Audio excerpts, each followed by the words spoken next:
You suck at cooking, yeah, you totally suck. Today we're making hash browns, which are potatoes that have been dismantled, soaked, rinsed, squeezed, wang-jangled, flattened, fried, then degreased. We're going to use russet potatoes because that's what everyone else says is the best. They're called russet potatoes because when they're ripe, they rustle around. We'll start by removing the potato's insulating layer, which keeps it from getting too cold underground, since it's a warm-blooded vegetable. You can also put your potato inside a box and shake it, which leaves it disoriented and easier to handle. Now we'll initiate the disintegration process by using this disintegrator. You can also buy genetically modified pre-disintegrated potatoes if you want to save some time. You can also throw the potato against the wall if you want to make crash browns.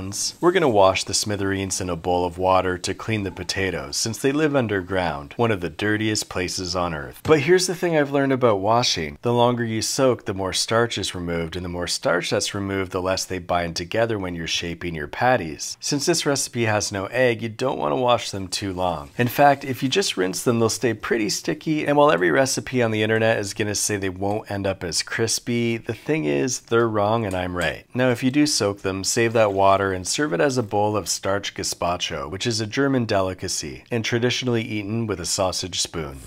Now we'll lay those potato particles on a soft warm blanket and squeeze them to remove most of the moisture and also so that they feel temporarily loved. Now I'm going to add some oil to a non-stick pan and then add our potatoes. We're cooking them for a few minutes because if you just go straight into making hash browns, they'll end up medium rare. We've cooked them for around 10 minutes, now we'll let them cool off a bit. Then we'll add them to a bowl to begin the reintegration process. It's really important to only add certain spices to your hash browns and to avoid others, so I made this comprehensive list to help guide you towards which spices will taste good. And that's about it. For every potato, I'm going to go with a 1/3 teaspoon of flavor glitter, 1 teaspoon of garlic powder, 1 teaspoon of onion powder, and 1 teaspoon of cornstarch. The cornstarch is important because it gives a nice corn flavor, which is the best flavor for potatoes. Now we're going to take what was our 3D potatoes and shape them into 2D potatoes. You don't have to make ovals if you don't want to. You can of course make triangles, but that's it, no other shapes. I'm using my cast iron pan with oil about half the thickness of the hash browns. Look how low that dial is. You don't need to go high. In fact, you'll burn your house down if you do. Check the links below for frying safety tips, please. I'm slowly lowering my hash browns into the dangerous oil, and the trick is to cook it until it's as brown as you like it. If you prefer, you can use a stainless steel pan if you like having your hash browns literally welded to the bottom. While flipping, I'm going to use this edging technique to avoid having hot liquid splash my hands and face. Then just a few more minutes in there and those hash browns are good and crispy, despite the starch fearmongers telling you that you're going to go to soggy hash brown hell. We'll lay them on a comfortable paper towel for some aftercare and to ensure maximum crispitude. And here's my attempt at making a hash brown. The main issue I had was that the physics of reality didn't really line up with the physics in my mind when I thought of this. So not bad overall, considering I made it in this dimension and not another one where it could have been easier. Now this is a real crispiness test.